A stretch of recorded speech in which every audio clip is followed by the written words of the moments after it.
پاکستان کے مختلف علاقوں میں وقتاً فوقتاً دہشت گردی کے واقعات تو ہو جاتے ہیں،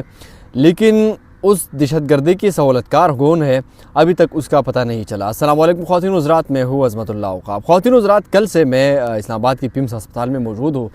جس طرح کہ آپ کو پتہ ہے کہ ترلائی امام بارگاہ میں دھماکہ ہوا تھا اور اس دھماکے کے نتیجے میں کئی جانیں ضائع ہوئی تھی۔ کل سے لے کر آج تک جتنے بھی لوگ آئے، سرکاری لوگ آئے، بڑے بڑے سیاسی رہنما آئے، لیڈرز آئے، یا جو جتنے بھی آفیشلز ہم کہیں، جتنے بھی لوگ آئے،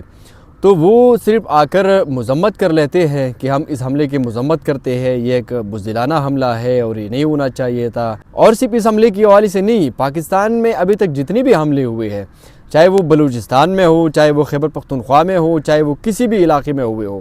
ان سب کے بعد جو ہمارے آفیشلز ہیں وہ یہی باتیں کرتے ہیں۔ لیکن اس میں جو سب سے اہم بات ہے وہ اگنور کی جا رہی ہے، اور وہ یہ ہے کہ وہ کون ہے جو کسی دہشت گرد کے کندھے پہ ہاتھ رکھتا ہے اور اس سے پاکستان کے مختلف علاقوں میں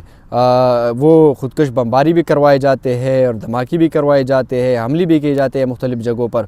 یہ سہولت کار ہے کون؟ ان سہولت کاروں کے بارے میں بات نہیں ہو رہی جن سہولت کاروں کے سہولت کاری کے نتیجے میں یہ عملیات جو ہے وہ ہو جاتے ہیں، یہ حادثات رونما ہو جاتے ہیں، کئی جانیں ضائع ہو جاتی ہے۔ کون ہے وہ سہولت کار جن کے سرپرستی میں ایک بندہ اتنا بہادر ہو جاتا ہے کہ وہ ایک ملک کے کیپٹل میں داخل ہو کر وہاں پر کسی امام بارگاہ میں، کسی مسجد میں یا کسی کچہری میں وہ دھماکہ بھی کرتا ہے، لوگوں کی جانیں بھی لے لیتے ہیں، آبادی کو بھی نقصان پہنچاتا ہے، خوف و ہراس بھی پھیلاتا ہے۔ جو بھی ہو رہا ہے وہ ویسے تو نہیں ہو سکتا نا کہ اتنی سیکیورٹی کے باوجود، اتنی انٹیلیجنس بیسڈ آپریشن کے باوجود کوئی آ کر یہاں پر حملہ کرے اور پھر اتنی بہادری سے آ کر اپنی عملیات کامیاب بنا سکے۔